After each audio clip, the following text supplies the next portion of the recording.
Hi, I'm Thomas Leonard Ross, KC, King's Counsel, and this is the latest in the Glasgow Advocate Talks series entitled How Long Do Prisoners Actually Serve of Their Sentences? Why am I talking about this? Well, there's a number of reasons, really. It's been clear for a long time that there is a crisis in Scottish prisons in terms of numbers, in terms of violence, in terms of staff morale, and there have been a number of legislative attempts to do something about the problem. I'm going to talk about some of them. It was also in my mind because there was a day recently when I had three pieces of court work and they all related to violence within prisons. Two prisoner on prisoner, one prisoner on prison staff. So it's clear that there's something going on when violence is so reoccurring within the prison system. And also, we're approaching the Holyrood election, and the major political parties will be setting out their policies in relation to prisons. It may be, if the polls are to be believed, that the only manifesto that really matters is the SNP manifesto. But the other parties will put out their manifestos, and Reform did that last week, and I've written a couple of articles about that, which were none too complimentary. But in the discussions which I've had with people, and I'm talking really about non-lawyers, and really the purpose, or one of the purposes in addressing these issues on YouTube, is to speak to non-lawyers, to try and find a way of explaining what has become an extremely difficult issue, because there's no doubt that there is a misapprehension in the public as to how long prisoners actually serve of their sentences. And I'll often hear a news item being spoken of where a prisoner, for example, has been sentenced to life imprisonment with a punishment part of 20 years, and I'll explain what that is.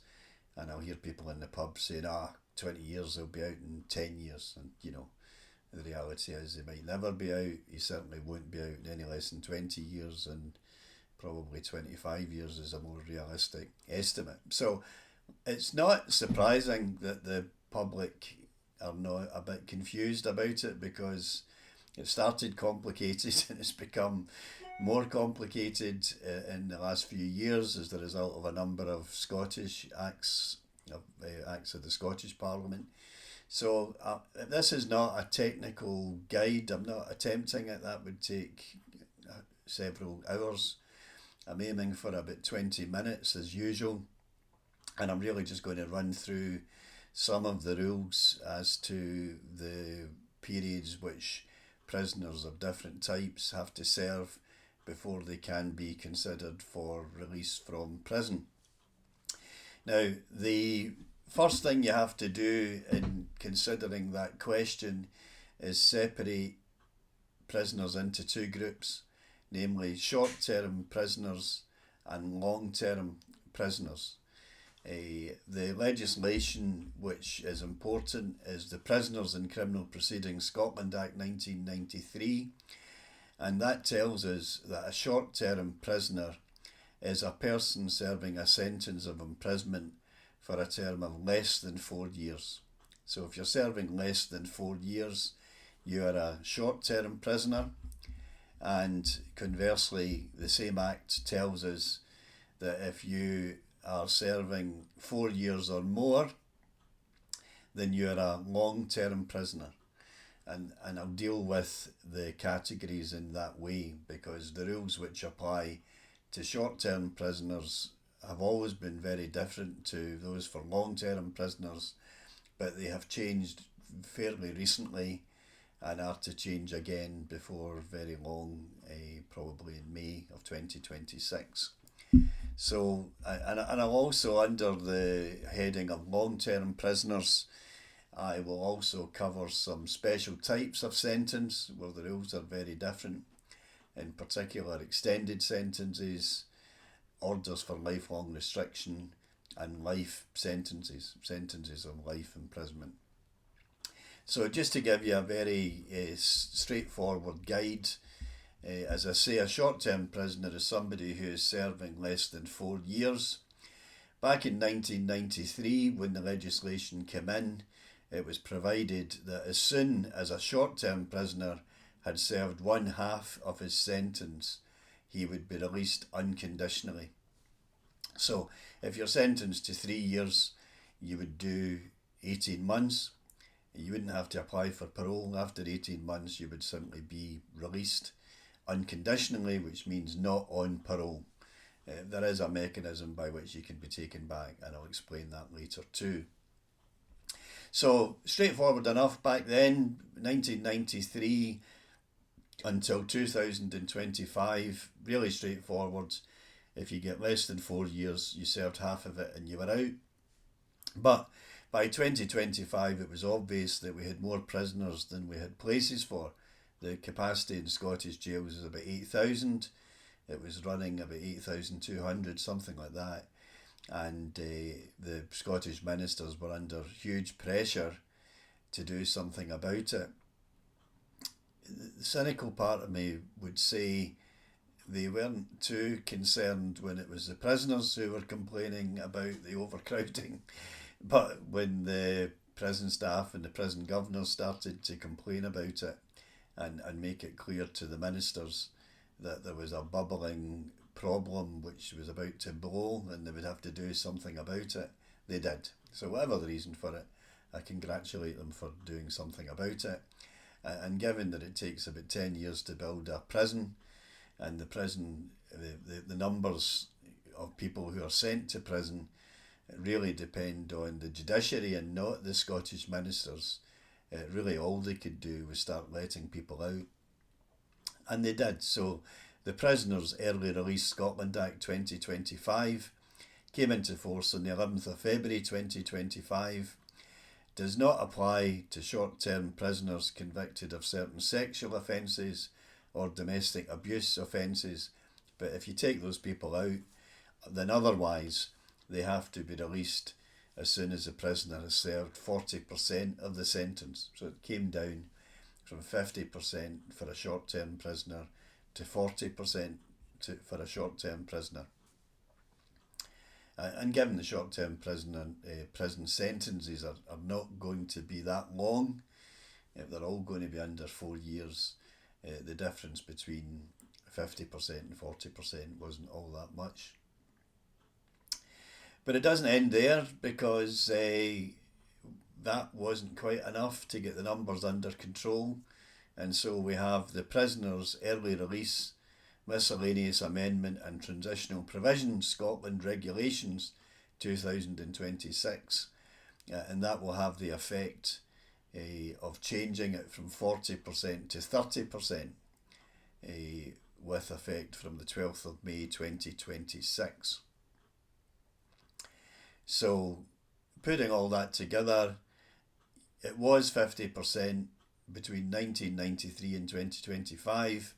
In 2025 it became 40%. You could be released after serving 40% of your sentence, and by the summer of 2026, for short-term prisoners who are not serving sentences for sexual or domestic offences, they will be released unconditionally after 30% of their sentence.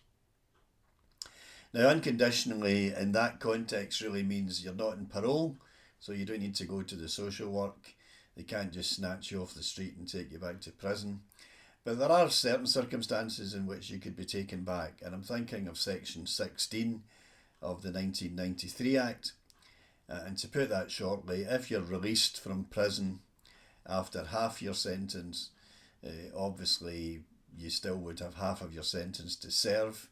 If before that part of it was completed, so while you were out but your sentence notionally was still running, you committed a further offence and were convicted of that offence, then at the time when you were being sentenced for the new offence, they could also give you back part of your old sentence. And the way that's calculated is They start with the day in which you committed the offence. They end with the day in which you would have completed your sentence if you hadn't been released. And the court can either give you all of that sentence, or if they're feeling charitable, they can give you part of the sentence. And that can be in addition to whatever you get for your new sentence, and in fact it usually is. So you would usually go back and be sentenced, certainly in relation to High Court. You would go to the High Court first, they might give you 2 years of your old sentence, and then you would go back to the Sheriff Court for your new offence, and they might give you another 6 months on top. So unconditional release, but you need to be careful for a while when you're out, because you can end up getting an extra sentence on top of anything new that you might get during that period. So that's really short-term prisoners covered. What about long-term prisoners? Well, they, as I say, are serving a term of 4 years or more. 1993, the law was that as soon as a long-term prisoner had served 2/3 of the sentence, he had to be released unconditionally. And after half of his sentence, he could, if the parole board recommended it, be released by the Scottish ministers. But the Prisoners Control of Release Scotland Act 2015 abolished automatic release at the 2/3 stage and replaced it with Section 1, Subsection 2, Subsection A, which stated as soon as a long-term prisoner has only 6 months of his sentence to serve, the Scottish ministers must release that prisoner on licence, unless he'd previously been released on licence or was serving an extended sentence. So, big change, didn't get out after 2/3. So, if you were serving a sentence of 9 years, to keep the sums simple, under the old law, after 6 years they had to let you out. And again, if you committed a new offence during the remaining 3 years, you could get a Section 16 order, the type I described just a moment ago. But other than that, you were out for the remaining 3 years. As a result of the 2015 Act, if you get a 9-year sentence, the state had to let you out after 8.5 years. So you can see the difference. Somebody who was getting out after 6 is now serving an extra 2.5 years in prison. And you might ask, given that was the change in 2015, wasn't it absolutely obvious in 2015 we were going to need more prison places or a way to get more people out of prison? And you might ask, well, why did it take the Scottish ministers another 10 years to react to that, and then have to have emergency provisions to let people out which is never very popular with the electorate. So that was the big change. As I say, long-term prisoners can apply for release after half their sentence. I might do a talk about the parole board at some stage. What I hear is it's pretty difficult to get parole for a variety of reasons. But if you do get it, you can apply for it after half the sentence, and then you would be in parole for the remainder of the sentence. So again, easy sums, an 8-year sentence. If you're lucky enough to get parole at 4, then you get out after serving 4 years.